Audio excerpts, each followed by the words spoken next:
bw'ubwoba bwa Yesu TV ndabaramukije amahoro y'umwami wacu Yesu Kristo. Uyu mwanya imbere yuko tuja mu gice cya kabiri c'inyigisho twatanguye z'igitabo cya Daniyeli, ngomba tubanze dusenge twishe mu biganza c'Imana. Mwami Imana yacu, turagushimiye ko uri Imana y'igitangaza, Imana ihambaye, Imana atari ikigirwamana. Hezagira ijambo ryawe, ni ijambo ryahezagiwe, uhezagire abazoryumva, ubagirire neza kandi uzobatahuze abazo bariko barumviriza ijambo ryawe.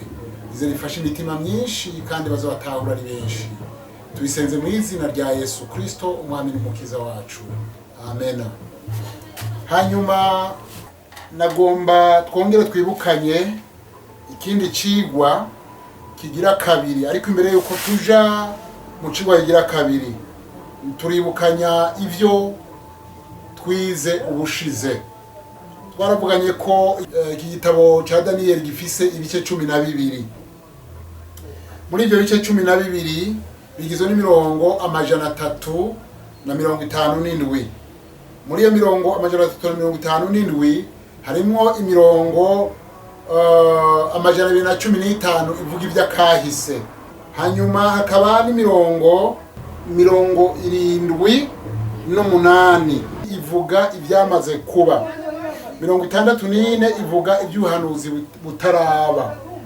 Hanyuma turabona ko muri ico gihe hatwara umwami Yehoyakimu, ibintu bikuru ico gihe Uyuda hafatwa hatwara umwami Yehoyakimu.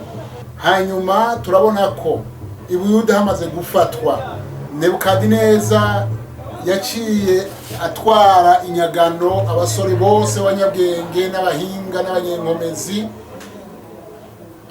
n'abanyakaranga, abatwara i Babuloni, acatwara n'ivyo mu ngoro y'Uhoraho.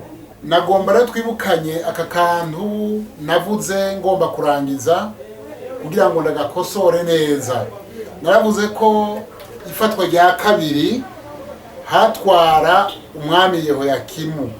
Aha narihenze gatoya. Ifatwa rya kabiri hatwara umuhungu wiwe, umuhungu wa Yehoyakimu yitwa Yekoniya. Nukuvuga rero twubace tugira ko turabe ifatwa rya kabiri rero ry'Ubuyuda, Ubuyuda igihe hafatwa ubugira kabiri. Aha turabona ko uyu mwami yitwa Yekoniya niwe yasubiriye Yehoyakimu. Nebukadineza yafashe mpiri ubugira kabiri Yekoniya, maze gufata Ubuyuda afata Yekoniya amujanana n'abantu bose. No kuvuga habaye ibikomeye i Buyuda, uhereye ku batware bose, umukuru ugashitsa ku muto, bose barafashwe mpiri bajanwa ari nyagano, bajanwa i Babuloni. Aha rero hafashwemwo n'umugore wa Yehoyakimu, ari we nyina wa Yekoniya, nawe nyene yatwawe ari nyagano. Nukuvuga umuntu wese yaboneka ko afise inkomezi muri Yerusalemu, uwo yarafashwe ajanwa ari nyagano. Bafashwe mpiri n'umwami yitwa Nebukadineza. Uwo ari we wese yari afitiye akamaro igihugu yatwawe inyagano, yatwawe ari nyagano. Ibi tubisoma mu gitabo ca Yeremiya, twirwa turasoma muce muhisomera igitabo ca Yeremiya igihimba ca 24 uhereye ku murongo wa mbere ugahita ku murongo wa kabiri, niho tubisanga. Hama twe twongera dusome Yeremiya 29 uhereye ku murongo wa mbere, turabibona neza. Ivyo byabaye mu mwaka wa 398 Yesu Kristo ataravuka. Ntibizokwibagiranwa mu Bayuda. Tubona ko muri ico gihe ca mbere hamwe i Buyuda haterwa, hafashwe mpiri abasore bakeya, harimwo Daniyeli na bagenzi biwe. Ubwa kabiri hafashwe umuntu uwo ari we wese yaba i Buyuda yari agifise inkomezi. Tubona ko hafashwe n'umwami Yekoniya n'abantu bose b'ingirakamaro bose bajanywe ari nyagano, bajanwa i Babuloni. Aha rero ba Daniyeli bari bagiye muri cya gihe cya mbere hamwe na Ezekiyeli, nabo bajanywe ari nyagano kandi barurunganwe. Rero turabona ko aba uko ari babiri, Daniyeli na Ezekiyeli, bari abana ba Yeremiya mu buryo bw'impwemu. Yeremiya niwe yari yarabareze mu buryo bw'impwemu, abareresha ijambo ry'Imana, kandi baramwigiye ko batahuye byinshi. Bisobanurwa ko abatwitangiye imbere mu by'Imana dukwiye kubigirako. Igihe Abayuda bafatwa mpiri bakajanwa ari nyagano, Yeremiya yarahari. Nico catumye yandika iki gitabo ca Yeremiya kugira ngo aremeshe abari batwawe ari nyagano muri ico gihe. Ezekiyeli yari umuherezi, Daniyeli nawe yari umunyabwenge. Rero impwemu y'ubuhanuzi cyangwa ubuvugishwa yahavuye iza kuri Ezekiyeli. Turavye hariya mu gitabo ca Ezekiyeli mu gice ca mbere tubona ingene yeretswe, niyo yatanguye kwerekwa ahishurirwa. Ni ukuvuga ngo impwemu y'ubuhanuzi yari imaze kuza kuri we, kuko yakomeje kwigira kuri Yeremiya, yibuka ibyo Yeremiya yabigishije. Iki gihugu cy'abakarudaya rero arico i Babuloni, nico Babeli.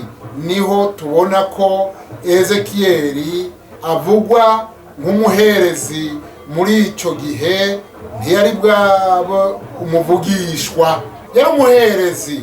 Aha rero dusubiye inyuma gatoya, i Babuloni niyo Irake y'uyu munsi, ibihugu by'Abarabu, igihugu c'Abarabu. Ni ukuvuga ngo uyu munsi ni Irake. Murazi ko Irani na Irake ko ari igihugu c'Abarabu kandi ari abantu bakaze. Nicyo catumye batabona Abayuda mu maso yabo, batagomba no kubumva. Hariho rero abandi bantu b'ingirakamaro batwawe ari nyagano. Aba bantu batwawe ari nyagano turababona ni Moridekayi na Esiteri. Moridekayi rero yari umuntu w'ingirakamaro, yari afise ikimazi. Moridekayi ni ukuvuga yari inarume wa Esiteri, ni ukuvuga yari musaza wa nyina wa Esiteri. Hanyuma amaze gutwarwa ari nyagano, Esiteri nawe yaramukurikiye barajana, kandi Esiteri turabona ko yahinduka umwamikazi. Esiteri yagize ikiganza ciza aba umwamikazi. Dusanga ko abavyeyi ba Esiteri bapfuye muri kino gihe c'ifatwa ry'Ibuyuda canke c'intambara y'Ibuyuda, niho bapfuye bose. Araheza arerwa na inarume Moridekayi. Rero Moridekayi nawe nyene yajanywe ari nyagano, agenda i Babuloni. Iyo jambo turisoma muri Esiteri igice ca kabiri umurongo wa 6, niyo turisoma. Muri ico gihe umwami Yekoniya yafatwa mpiri, niho na Moridekayi nawe yatwawe i Babuloni ari kumwe na Esiteri. None ico tubona ni iki? Nuko tubona ko kugirwa inyagano kwa kabiri kw'Ibuyuda ndikuzokwibagiranwa mu Bayuda. Turabisoma mu gitabo cya kabiri cy'Abami igice cya 24 uhereye ku murongo wa 16 gushika ku murongo wa 17. Turabona ko Yekoniya amaze gufatwa mpiri, Nebukadineza yaciye yimika umwami yitwa Mataniya, se wabo wa Yekoniya, kugira ngo abe umwami w'Ibuyuda. Uyu mwami rero Mataniya yabaye umwami w'Ibuyuda, yasubiye Yekoniya. Ano kuvuga ko twabyumvise mu gice ca mbere, umwami yatera igihugu yacasiga yimitse uwundi mwami. Rero yimitse umwami yitwa Mataniya, nukuvuga uyu mwami yarakuze, yari umwami w'abatama, ibimuga, abantu bose b'abanyantege batashobora gushika i Babuloni, nukuvuga ubu niwe abatwara. Izina Mataniya risobanurwa ngo ingabire y'Imana. Hanyuma umwami Nebukadineza yaciye amuhindura izina mwita Zedekiya, risobanurwa ngo ukugororoka kuhoraho. Rero bakunzi b'urubuga rwa Vuga Yesu TV, turabandanya inyigisho. Ubu turacyari mu ncamake, turacyari mu ntangamarara. Ibiri imbere birakomeye kandi biraryoshe kurusha ibi. Nukuvuga turacyari mu ntangamarara rero tuzokwiga igitabo ca Daniyeli cyose kugeza tugihejeje.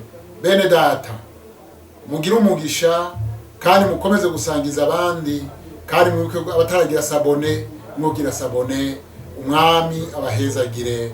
Mwari kumwe na mwene so muvuga butumwa Nimenya Emmanuel. Dusenge Imana. Turagushimiye mwami Imana yacu, kuri Imana ikora ibitangaza. Tugushimiye ko uri Imana yuzuye ubushobozi, Imana ibohora. Mwami turagushimiye ko wumva gusenga kwabawe, warumvise ugusenga kw'abayuda bari mu kinyago hageze igihe bakurayo. Niko biri no muri kino gihe, hari abantu bamaze kuja mu kinyago ca Satani, abo nubakureyo mwami kugira ngo bidegembye. Urakoze kubyumvise, mu izina rya Yesu Kristo niyo tubisabye, amen.